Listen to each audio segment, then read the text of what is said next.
Okay.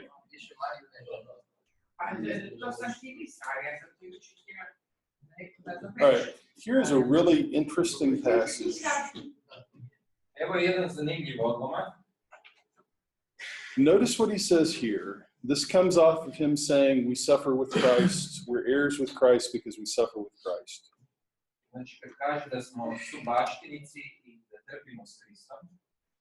And he says this is 18 through 21. 18 do 21. You want to read that? Držim doista da patnje sadašnjega vremena nisu dostojne usporedbe sa slavom koja će se objaviti u nama. Da cjelokupno stvorenje ustrajno iščekuje ovo objavljivanje sinova Božjih. Stvorenje naime bješe podvrgnuto ispraznosti, ne svojevoljno, nego od onoga koji ga je podvrgnuo, u nadi da će se i samo stvorenje osloboditi ropstva, raspadljivosti, da sudjeluje u slobodi i slave djece Božje. And then in verse 22 and 23. Uistinu znamo da sva stvorenja zajedno uzdišu i da su sve skupa nalaze u poraženim mukama sve do sada.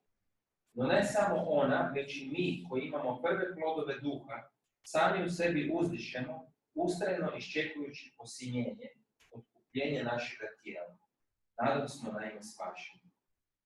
Okay, that last phrase there where it talks about the redemption of our bodies, Kad govori o otkupljenju našega tijela, that probably refers to the resurrection.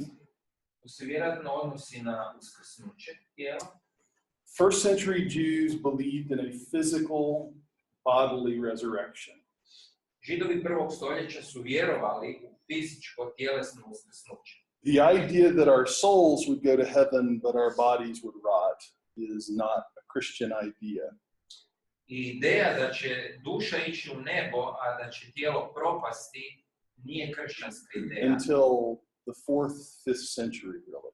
Sve do negdje 4. 5. stoljeća.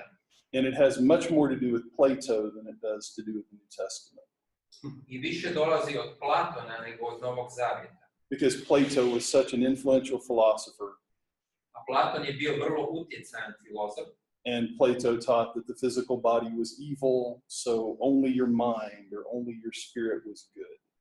A on je učio da je fizičko tijelo zlo, a da je jedino dobar. This is not the way the New Testament writers thought about this. They were Jewish. Ali novozavjetni autori koji su Židovi nisu razmišljali na takav način. And the Jews consistently affirmed that the physical body and the physical world was good. Židovi su govorili da je fizičko tijelo i fizički svijet da su dobri. And it's been damaged by sin. It's not what God created it to be. Oni jesu oštećeni grijehom i nisu ono što je Bog izvorno stvorio. But that doesn't make it evil. That just means it's been damaged. Ali to ne znači da su zli, nego da su oštećeni. So Paul is being very consistent with that here. I Pavao razmišlja na takav način. This is a passage that talks about the physical resurrection. Ovaj odlomak govori o fizičkom uskrsnuću. You have, can you find 2 Corinthians 5, 1 through 4? He talks here about the earthly tent. And when he talks about the earthly tent, he's talking about his physical body. Druga Korinčanima 5, na početku Pavao govori o zemaljskom šatoru, odnosno o svojem fizičkom tijelu. So he says, you want to read down through that? 5, 1 through 4? 2 Corinthians 5, 1 through 4, did you already read it? No, I will not. Yeah. Okay. Dakako znamo, ako se ovaj šator, naša zemaljska kuća, ruši, imamo zgradu koja je djelo Božje, vječnu kuću na nebesima, koja nije sagrađena ljudskom rukom. I zato uzdišemo i vruće želimo da budemo obučeni u naš nebeski stan. Tako obučeni nećemo se naći goli.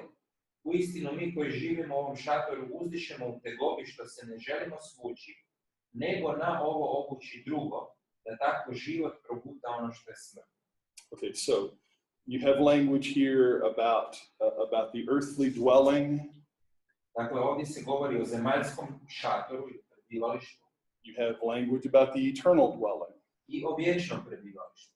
You have the language of groaning here in verse 2. I o tome da uzdišemo ili jadikujemo. We sigh with anxiety, verse 4. 4. redak, uzdišemo u tegobi. I compare that to this. Romans 8:22 and 23. The whole creation has been groaning in travail. Usporedite to sa Rimljanima 8, gdje kaže da čitavo stvorenje je u porođajnim mukama. We ourselves who have the first fruits of the Spirit groan as we await our adoption. That's that same term. I mi sami uzdišemo iščekujući posiljenje. To je ista riječ. You see the parallel ideas with 2 Corinthians 5. Ta dva teksta su paralelna u svojim idejama. But then notice what Paul adds into it, starting in verse 19. He adds in the idea that it's not just us who are waiting to be transformed, to be physically resurrected, and have our resurrection completed. U Rimljanima Pavao kaže da nismo mi samo ti koji iščekujemo uskrsnuće. It's creation itself that is waiting for resurrection. Nego cjelokupno stvorenje. Remember that when God made the world in Genesis 1, what does God say over and over again? 7 times in Genesis 1. What does God say after he makes something? Kada je Bog stvarao svijet, 7 puta on kaže u postanku 1. What does he say 7 times? It's good, it's good, it's good. Kaže da je dobro. That's the frame for the Jews to think about their view of creation. Creation is good. I zato su Židovi tako razmišljali o stvorenju, da je ono dobro. And then in Genesis 3, when Adam and Eve sin against God, what is God's punishment for Adam?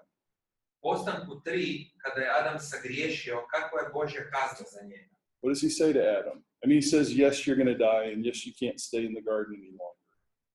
But there's a specific punishment that's pronounced on him. Cursed is the ground because of you. Kaže, prokleto je tlo zbog tebe. And so the idea there in Genesis 1 and Genesis 3 is God created the world, and the world was good and perfect when he made it. Dakle, Bog je stvorio svijet koji je bio savršen i dobar. But sin has damaged God's good creation. A grijeh je oštetio Božje dobro stvorenje. So that creation is no longer what God made it to be. Tako da stvorenje nije onako kako da je Bog napravio. And if I read verse 19 right, and verse 20, I ako pročitamo 19. i 20. redak, he's saying that creation itself is waiting for the day that our redemption will be complete, our resurrection will be complete. Kaže da cijelo stvorenje čeka da naše otkupljenje, odnosno uskrsnuće, bude potpuno. Because it's going to be resurrected with us. Jer će i ono biti uskrsnuto. I have very little patience, very little interest, very little sympathy. Ja nemam puno simpatije za for the way that some Christians read the Bible and the future and say that the future is God's going to burn it all up and throw it away.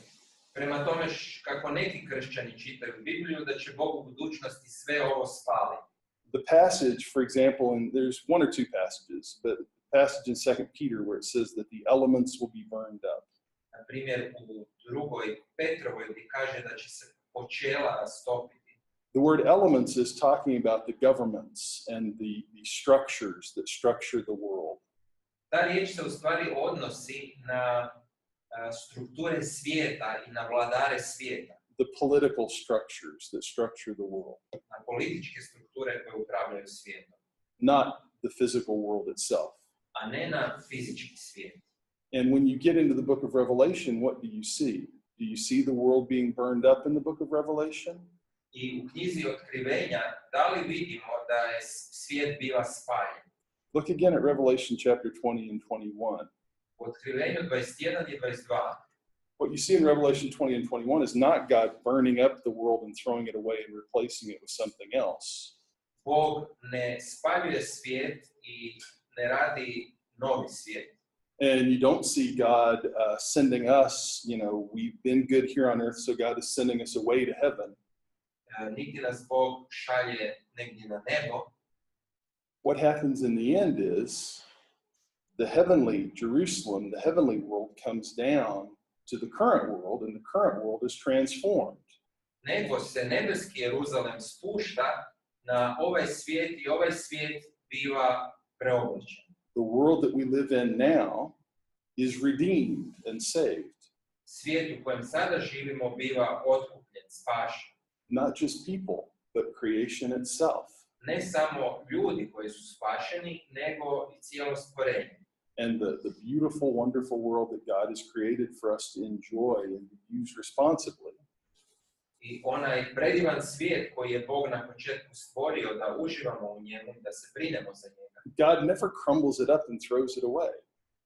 Bog ga nikada ne uništava.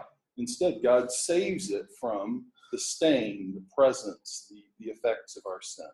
Nego ga spašava od posljedica naših grijeha.